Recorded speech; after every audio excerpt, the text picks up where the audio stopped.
Hello everybody, and welcome back once again to Gaza Gojo YT, where today we are back with another Skybrid War video. And after submitting Team Day Night, which is still pending evaluation hopefully in the upcoming episode, and seeing how many people were submitting multiple teams into the tournament, I thought to myself, might as well do the same. So today, I'm not submitting just one, but two teams into the Skybrid War. So without any further ado, let's begin. Starting off with the first team, Team Matrix, which will be comprised of 5 members of the same species. For the base genome, I used the Neotropical Bark Mantis, a member of the iconic Mantid family, easily one of the best, if not the best masters of stealth in the insect kingdom, capable of meticulously mimicking the visual appearance and texture of their surroundings, in this case tree bark, sitting motionless for extended periods of time waiting for the right moment to strike with speed and precision. Not to mention their complete and utter silence when hunting, their dry cuticles that make them pretty much odorless, and their cold-blooded nature, and primarily nocturnal activity in this case that makes all means of detection nearly obsolete. The Neotropical Bark Mantis in particular, however, has a few extra perks in its possession, as contrary to most other mantis species, which solely rely on the previously mentioned tactic, this bad boy will go out of its ways to chase down prey, being able to run as fast as cockroaches while remaining totally silent, which aids in both hunting and evading predators. Furthermore, this species doesn't exhibit cannibalism where after mating the female decapitates the male, which was needed for another feature down the line, and thus this stealthy ferocious predator that can eat whatever it gets its raptorial forelegs on made the perfect base in my eyes. The second genetic contributor to my hybrid's genome is the wasp mantid fly. As the name suggests, this peculiar wasp/mantis mimicking lacewing is added for augmenting my hybrid's weaponry, stronger mandibles for chewing and cutting, and stronger grip with those raptorial forelegs, as well as acting as a form of bridging to implement better flight adaptations onto my hybrid, as you'll see in a second. The third genetic contributor to my hybrid's genome is the globe skimmer dragonfly. In case you're well acquainted with the giant dragonfly hybrid by the name of Apollyon, then you probably know what I'm adding this for. Namely, its complex optical system that processes visual information like a living computer. This optical system aids it at analyzing its surroundings and reading the movements of its prey, which allows it to know what its next step is gonna be. A major factor to them being the most successful hunter in the world, with another factor being its advanced flight system, consisting of 4 wings, each wing possessing its own individual muscle, which grants it a greater degree of control over its movement in the air, resulting in maximum speed, agility, and in the case of this particular dragonfly species, stamina during flight, as globe skimmer dragonfly's flight muscles, in addition to being exceptionally strong, are highly energy efficient, and thus allow the insect to travel for great distances without exhaustion. By incorporating these traits onto my hybrid, not only can it now strike with flawless precision, but it can also roam the skies like an absolute master. The fourth genetic contributor to my hybrid's genome is the coconut crab. Taking a page from Toxic P's playbook, this arthropod provides a more efficient respiratory system that increases oxygen intake by a solid margin. And not only can it breathe on land, it can even breathe underwater thanks to a specialized gill structure. By carefully implementing this trait onto my hybrid, the common liability of the inefficient tracheal respiratory system of insects will become a thing of the past, allowing it to not only acquire major improvement in stamina, but also obtain far larger sizes. But as a result, my hybrid will need a certain adaptation to support its much larger body, which is why the incredibly strong yet lightweight composition of the coconut crab's exoskeleton will be added onto my hybrid in combination with stronger leg muscles. This will not only prevent it from getting crushed under its own weight, but will also act as much needed armor against the gnarly bites and stings of its targets. And for the record, yes, the coconut crab's respiratory system can be implemented onto insects. It's the same logic that people use to implement the respiratory system of a sauropod onto a mammalian hybrid. So no, it's not getting hanked.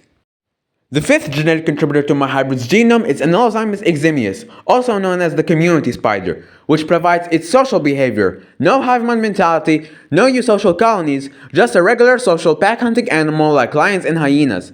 This results in better mutual and parental care, which when combined with its lack of cannibalistic tendencies, not only result in better chances for the nymphs to obtain a natural growth rate all the way up to adulthood, but also allows the species to grow and thrive without turning into a catastrophic invasive species, as its reproductive rate would be rather slow. The sixth genetic contributor to my hybrid's genome is the desert locust. Alongside major augmentations to the legs for better body support and improved jumping capabilities, this locust majorly bolsters my hybrid's mandibles with not only stronger mandibular muscles, but also mineralized tips that are rich in zinc, allowing for better penetration of hard shells and stronger bites in general. The seventh genetic contributor to my hybrid's genome is the minute pirate bug. This little bug is actually very important for my hybrid for the sake of accomplishing its primary task. As you'll see later on, Team Matrix is designed as a pest control unit, guarding balance by keeping the invasive species that negatively impact plant life in check.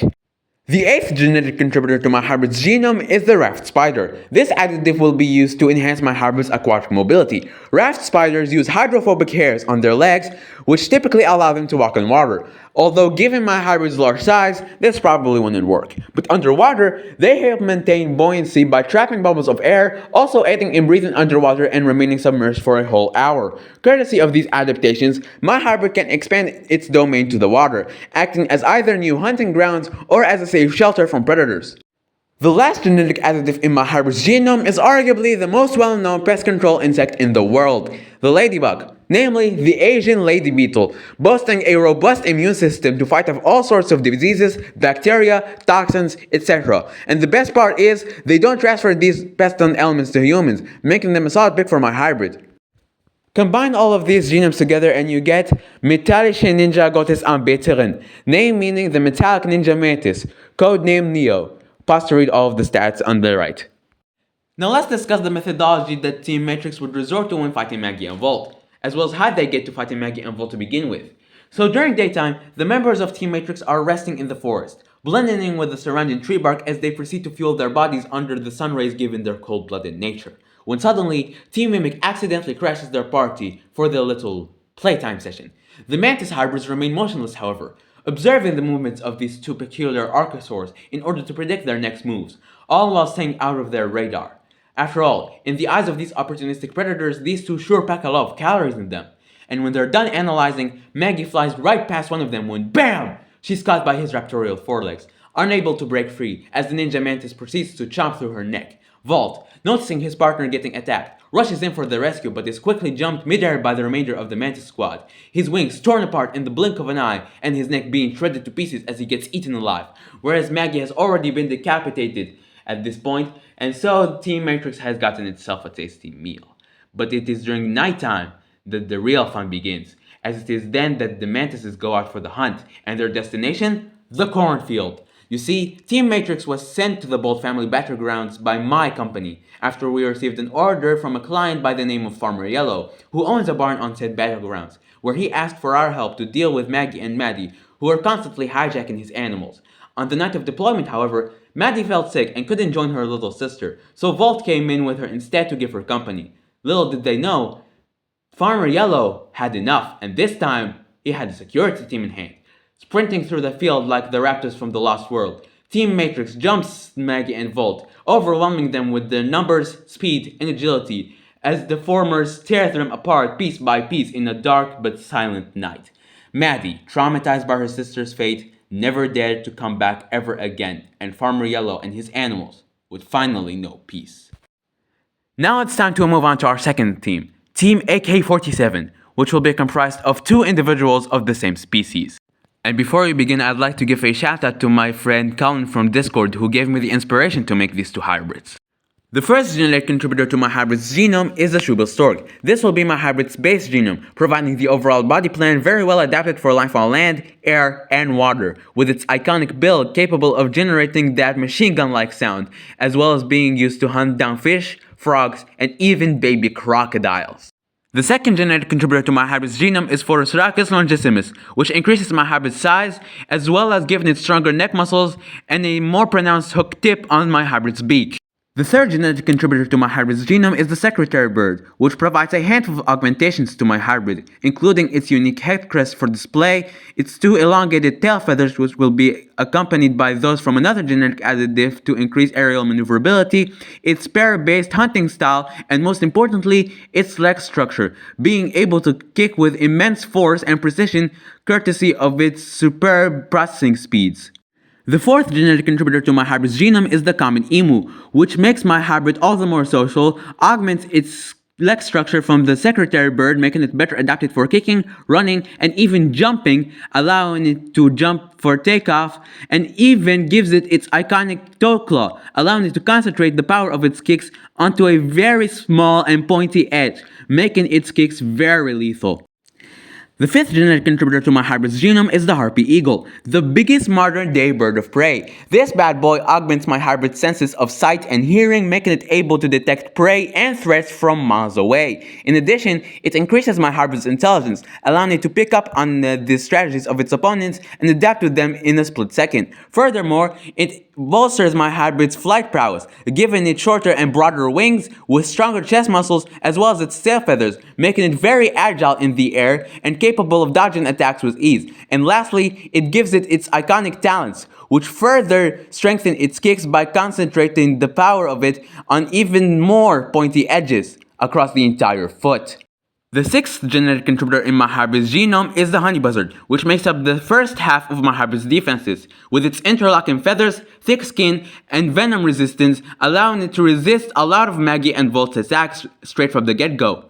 The seventh genetic additive in my hybrid's genome is the North American porcupine, the second half of my hybrid's defenses. By using precise gene editing, I can 1. Replicate the same trick that Yoko Mission Studios used for his hybrid Akira by hardening the feather quills from the honey buzzard's interlocking feathers, making them all the more durable while still retaining flight capabilities courtesy of their lightweight properties, as well as retaining buoyancy in the water given that they're hollow. And 2. Use the iron enamel in the North American porcupine's teeth to reinforce the beak and talons, making them much stronger and capable of withstanding the high amounts of pressure that are concentrated on them upon attacking its opponents. And lastly, it also provides a stronger and longer tail base that allows my hybrid to retain balance when on the ground.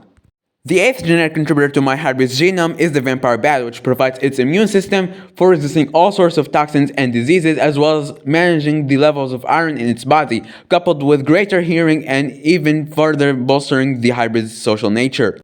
The ninth genetic contributor in my hybrid's genome is the bar-headed goose, which might very well just be the energy efficiency king of all birds in the world, with adaptations that include enhanced hemoglobin for more oxygen capture, increased red blood cell density, proportionally larger heart, lungs, and chest cavity, increased mitochondrial density, gular fluttering, increased capillary density in muscles to enhance oxygen delivery, low blood viscosity, and specialized enzymes to increase the efficiency of cellular breathing, as well as giving my hybrid the instincts to use its wings for combat.